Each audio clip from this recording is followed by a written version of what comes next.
যে নিম্নচাপটা তৈরি হয়েছিল বর্তমানে এটা উত্তর ঝাড়খণ্ড সংলগ্ন দক্ষিণ বিহারের কাছাকাছি অবস্থান করছে, একটা সুস্পষ্ট নিম্নচাপ হিসেবে।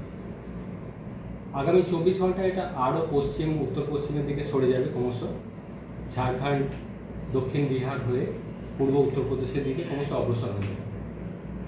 এর ফলে দক্ষিণবঙ্গে প্রভাব মেনলি আজকের দিনটায় কিছুটা বেশি থাকার সম্ভাবনা রয়েছে, সেটাও মেনলি পশ্চিমের দিকে কয়েকটা জেলা এবং সেই সাথে বিশেষ করে পুরুলিয়া, বাঁকুড়া, পূর্ব পশ্চিম বর্ধমান, বীরভূম, মুর্শিদাবাদ এবং নদিয়া, মেনলি এই জেলাগুলো কিছুটা প্রভাব বেশি থাকার সম্ভাবনা রয়েছে আজকের দিনটা 15 তারিখ। দু এক জায়গায় ভারী বৃষ্টির সম্ভাবনা রয়েছে এই জেলাগুলো। দক্ষিণবঙ্গের অন্যান্য জেলাগুলোয় 15 তারিখে হালকা থেকে মাঝারি ধরনের বৃষ্টিপাতের সম্ভাবনা থাকছে। কলকাতা 16 তারিখে ভারী বৃষ্টিপাতের সম্ভাবনা থাকছে না, মেনলি হালকা থেকে মাঝারি ধরনের বৃষ্টিপাতের সম্ভাবনা থাকছে দক্ষিণবঙ্গের জেলাগুলিতে। 17 তারিখ থেকে বৃষ্টিপাত আরও কমে যাবে। 17 তারিখ থেকে পরবর্তী 4-5 দিন প্রায় 21 তারিখ পর্যন্ত প্রধানত হালকা ধরনের বৃষ্টিপাতের সম্ভাবনা থাকবে দক্ষিণবঙ্গের জেলাগুলিতে। কলকাতা পার্শ্ববর্তী অঞ্চলের জন্য 15 তারিখ বা 16 তারিখে মেনলি মেঘলা আকাশ, দু এক পশলা হালকা থেকে মাঝারি ধরনের বৃষ্টিপাতের সম্ভাবনা থাকছে। অর্থাৎ প্রভাব যেটা বেশি থাকার সম্ভাবনা আজকে বলা হয়েছে মেনলি পশ্চিমের কয়েকটা জেলা, সেই সাথে মুর্শিদাবাদ, নদিয়া এই জেলাগুলিতে। উত্তরবঙ্গের ক্ষেত্রে উত্তরের জেলাগুলি যেমন দার্জিলিং, কালিম্পং, জলপাইগুড়ি, আলিপুরদুয়ার, সেই সাথে উত্তর দিনাজপুর এই জেলাগুলো দু এক জায়গায় ভারী থেকে অতি ভারী বৃষ্টির সম্ভাবনা থাকছে 15 তারিখে।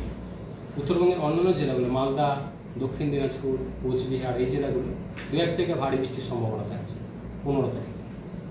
16 তারিখে উত্তরবঙ্গের দার্জিলিং, কালিম্পং, জলপাইগুড়ি, আলিপুরদুয়ার, উত্তর দিনাজপুর এই জেলাগুলো দু এক জায়গায় ভারী বৃষ্টির সম্ভাবনা কন্টিনিউ করবে। 17-18 তারিখ কিছুটা কমে যাবে বৃষ্টিপাত উত্তরবঙ্গের ক্ষেত্রে। আবার 19 থেকে 21 কিছুটা বাড়ার সম্ভাবনা রয়েছে মেনলি উত্তরবঙ্গের উত্তরের জেলাগুলো। 19 থেকে 21-এর মধ্যে উত্তরবঙ্গের উত্তরের জেলাগুলো দু এক জায়গায় ভারী বৃষ্টির সম্ভাবনা থাকছে। আবার এখনও পর্যন্ত 1 জুন থেকে আজকে পর্যন্ত দক্ষিণবঙ্গে যা বৃষ্টির কিউমুলেটিভ পরিমাণ রয়েছে প্রায় 34% বেশি রয়েছে স্বাভাবিকের থেকে। স্বাভাবিক বর্ষা এই সময় যা থাকার কথা, অ্যাভারেজ যেটা থাকে অন্যান্য বছর, তার থেকে প্রায় 34% বেশি রয়েছে দক্ষিণবঙ্গের ক্ষেত্রে। কলকাতার ক্ষেত্রে স্বাভাবিকের কাছাকাছি রয়েছে -4%, অর্থাৎ নর্মালি বলা যায়। উত্তরবঙ্গের জন্য বৃষ্টিপাতের পরিমাণ অনেকটাই কম রয়েছে স্বাভাবিকের থেকে, প্রায় 40%-এর কাছাকাছি। উত্তরবঙ্গ সিকিম মিলিয়ে যে সাব ডিভিশন রয়েছে সেখানে সামগ্রিকভাবে প্রায় -40% চলছে এখনও পর্যন্ত বর্ষায়, অর্থাৎ অনেকটাই ঘাটতি রয়েছে উত্তরবঙ্গ বৃষ্টির পরিমাণ।